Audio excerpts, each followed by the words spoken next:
O advogado Cláudio Luiz Caivano, que atua na defesa de presos políticos do ministro Alexandre de Moraes, participou da audiência pública promovida pelo deputado Coronel Meira na Comissão de Segurança Pública da Câmara dos Deputados, quando enfatizou a importância de restabelecer o Estado de Direito no Brasil. O advogado lembrou um dos mais básicos princípios do direito, o nulla pena sine lege, ou seja, não pode haver pena sem uma lei anterior que a defina.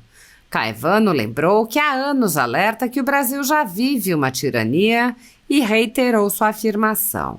O advogado citou uma série de filósofos e juristas para lembrar que as tiranias se estabelecem quando o Estado não tem limites. Caivano falou sobre a importância da verdade e alertou: o que eles não têm conseguido esconder, mas continuam tentando, é a verdade dos fatos.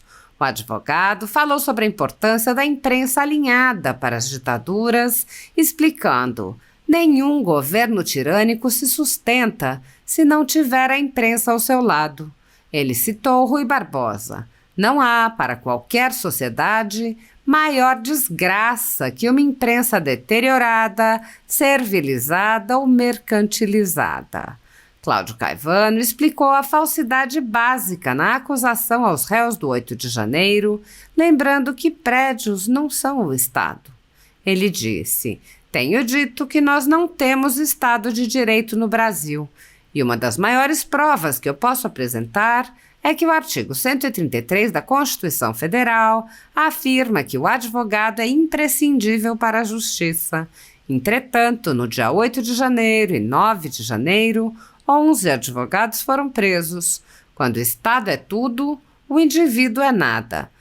Posso dizer que Estado de Direito só existe se há liberdade. Se não há liberdade, não há Estado de Direito.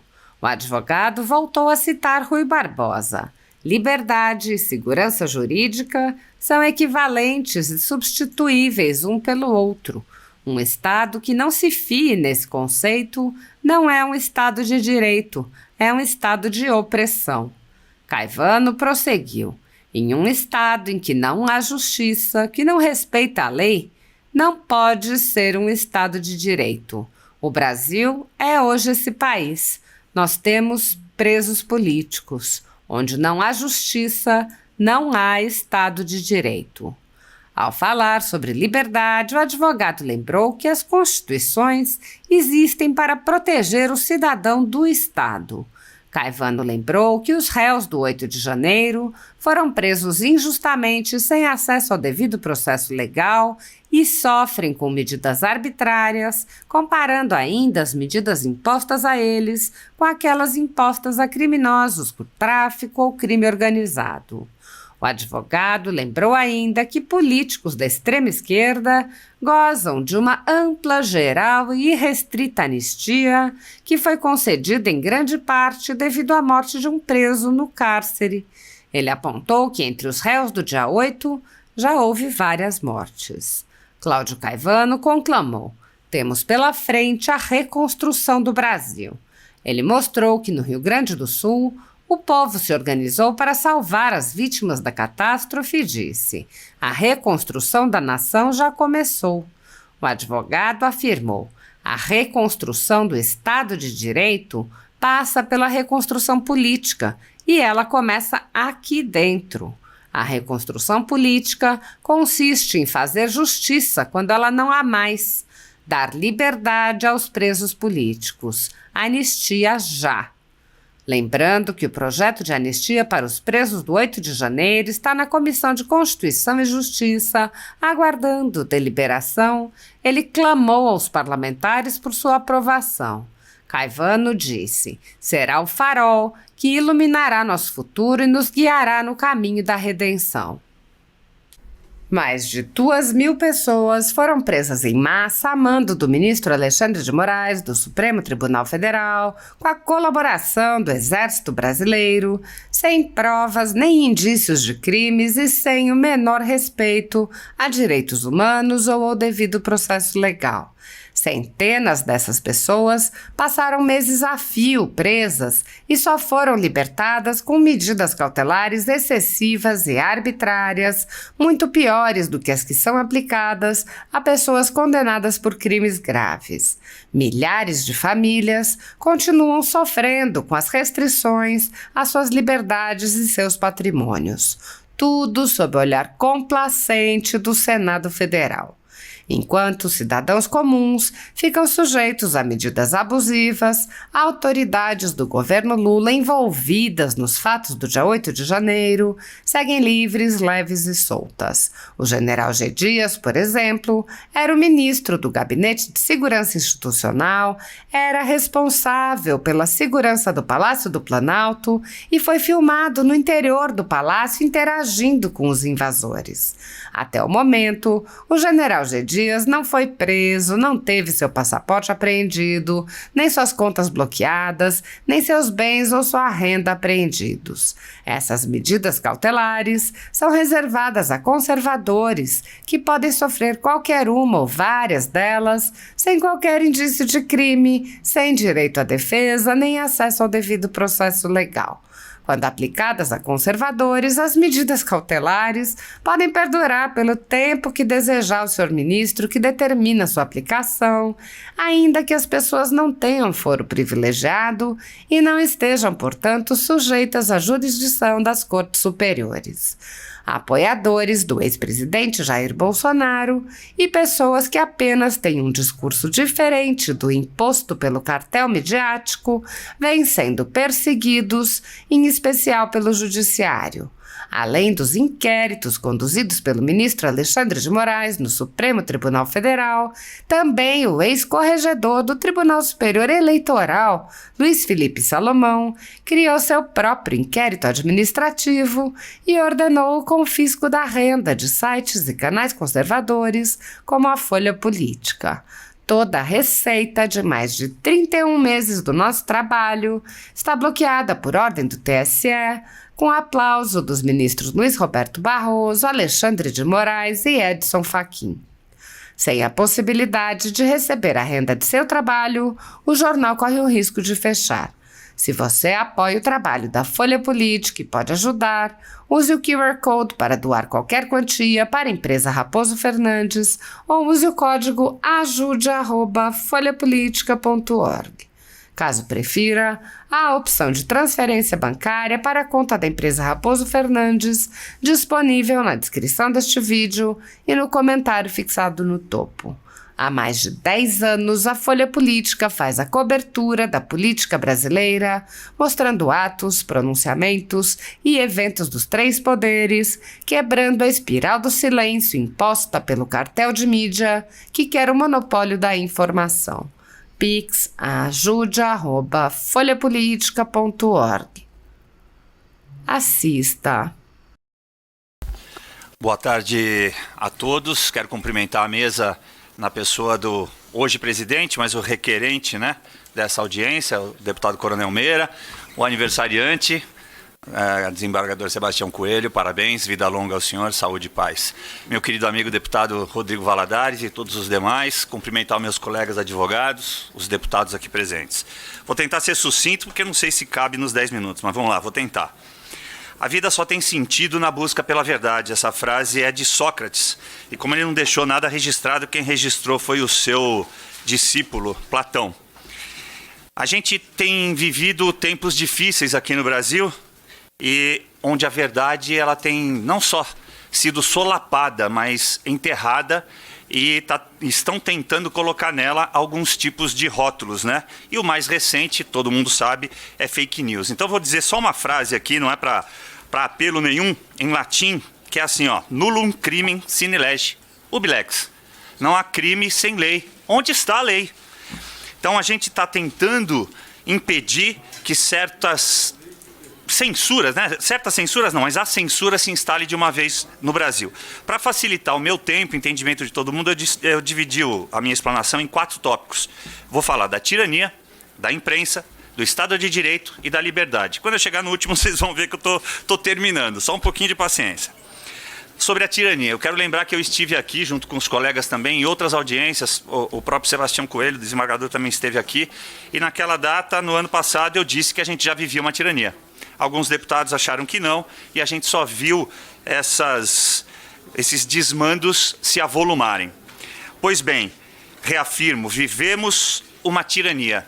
E para não usar somente as minhas palavras e passar a correr algum risco, já que a gente está em tirania, eu vou usar a palavra dos outros. Eu vou usar a palavra de pensadores, de juristas e de filósofos. Então vamos começar com Montesquieu, do Espírito das Leis. A síntese dele é a seguinte: a união entre o poder executivo e o poder judiciário resulta em opressão, tirania. E ele continuou no mesmo livro. Existem dois tipos de tirania: a real, que consiste na violência do governo, e a tirania de opinião, quando os governantes estabelecem o que contraria a maneira de pensar de uma nação. Só vou lembrar a todos que isso aqui foi escrito em 1756. Parece que o ser humano não aprendeu nada de lá para cá. Dado o conceito, o fato é que o governo está caçando quem se atreva a falar a verdade. Timothy Snyder desenvolveu em seu livro intitulado Na Tirania, 12 lições do século XX, conceitos para que as populações pudessem entender alguns sinais e lutar contra a tirania. Eu só selecionei 3 para vocês verem como o Brasil já perdeu tempo. E muito provavelmente perdeu mais lições. Evitar a obediência cega, defesa das instituições, perigo de um partido de Estado. Bom, eu quero crer que esse último não exista no Brasil, mas ele existe num país da China que tem comunicação muito próxima com um partido daqui. Eu só vou me ater à primeira lição, obediência cega, e vou ler um trechinho de um jurista francês chamado Etienne de la Boëtie, que escreveu isso que eu vou dizer em 1550. Abro aspas: que vício horrível é esse? Um número infinito de cidadãos não apenas obedecendo, mas servindo, não apenas sendo governados, mas tiranizados, sem propriedade, sem paz, nem filhos, nem a vida própria. Fecho aspas. Fique em casa, economia a gente vê depois. Tome vacina. É para o bem dos outros. Você não vai no mercado, no banco, no aeroporto, não vai ter emprego. Isso só aconteceu, e eu posso dizer que eu sou um estudioso da Segunda Guerra Mundial, em 1935, chamada Leis de Nuremberg, onde a quantidade de sangue de uma pessoa poderia determinar se ele era cidadão alemão ou não. E eu vou cortar esse pedaço aqui, eu quero mostrar para vocês que eu tirei. Não é para minha segurança, porque eu não temo pela minha segurança. Eu temo pelo julgamento que ainda os meus clientes vão passar. Eu só quero pedir a todos, como eu disse lá em cima no privado, vou falar no público, que todos investiguem a DPF 519 de 2018. Ela guarda muitos segredos de tudo isso que está acontecendo agora. E o mesmo relator está nos processos, nos inquéritos. O que eles não têm conseguido esconder, mas continuam tentando, como eu disse, é a verdade dos fatos. E nada mais verdadeiro do que as manifestações do ex-presidente Bolsonaro, candidato derrotado nas últimas eleições, comparadas ao atual presidente, o candidato vencedor, e que se traduzem nessa imposição fática. Eu não preciso nem desenhar, nem explicar o desenho. E para finalizar esse primeiro tópico, eu vou trazer uma outra frase para tentar ajudar esse mandatário que está aí. A frase é de Nicolau Maquiavel. A primeira parte é minha. Ao invés dele se preocupar e perder o sono por causa de um cavalo caramelo em cima do telhado, ele deveria ouvir esta frase: príncipe que não tem público ou o tem como inimigo, não tem como estar seguro. Quanto maior a sua crueldade, mais fraco o seu regime se torna.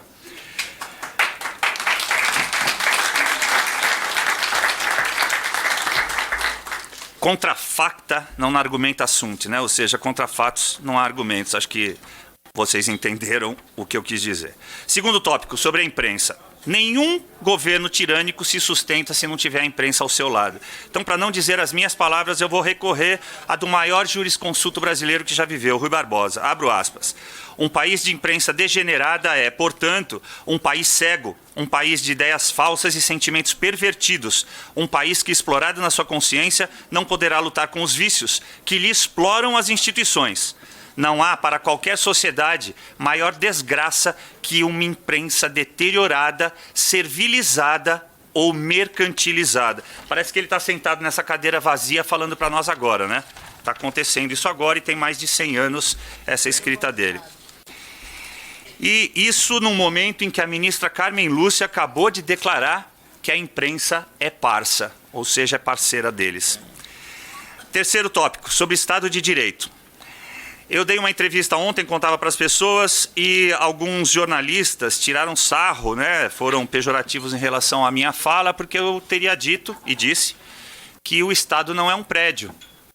Quando eu disse que invadir um prédio, até depredar o próprio prédio, não é ataque a um Estado de Direito. Pois bem, então eu vou começar, não ia começar assim, vou começar dessa forma. O Estado, entidade incorpórea de poder soberano que governa o povo. Portanto, as 4 condições de um Estado são poder, povo, território, governo e a 5ª, sob a égide das leis. Vamos ver, talvez o Brasil tenha mudado e eu não esteja sabendo. Abro aspas de novo para um outro pensador para não usar minhas palavras. O Estado é um regime jurídico formal privilegiando a ideia de proteção à igualdade de todos perante a lei, que é exatamente oposto de tirania. Quem disse isso foi Frederick von Hayek. E aí retorna Rui Barbosa. Estado não pode ser onipotente, pois seria a negação da liberdade individual. Mas nas ideologias de hoje, que empesteiam e desonram a nossa inteligência, a inteligência humana, a religião do poder o eleva ainda mais. Alcançam o arbítrio sem fronteiras, o estado alfa e ômega, existente por si e para si, superior a todas as regras morais. Para o jurisconsulto, talvez o maior jurisconsulto italiano, Carnelucci, a justiça é meio para se atingir o direito. Eu tenho dito que nós não temos Estado de Direito no Brasil. E uma das maiores provas que eu posso apresentar para os senhores, e que muito pouca gente dá valor, fala sobre isso, é que o artigo 133 da Constituição Federal afirma que o advogado é imprescindível para a justiça. Entretanto, no dia 8 de janeiro e no dia 9 de janeiro, 11 advogados foram presos. Fomos incapazes, então, de chegar à justiça. Quando o Estado é tudo, o indivíduo é nada. Posso dizer que o Estado de Direito só existe se há liberdade. Se não há liberdade, não há Estado de Direito. Mas é melhor dizer nas palavras de Rui Barbosa. Com certeza ele era muito mais inteligente do que eu teria capacidade de ser. Liberdade e segurança jurídica são termos equivalentes e substituíveis um pelo outro.